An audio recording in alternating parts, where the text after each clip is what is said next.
sabihin ang pag-like mo sa status ko sa Facebook. Nagre-reply ka rin sa Twitter. Akala ko, yun na.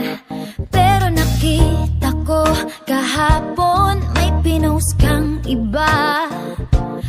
May kasama kang maganda.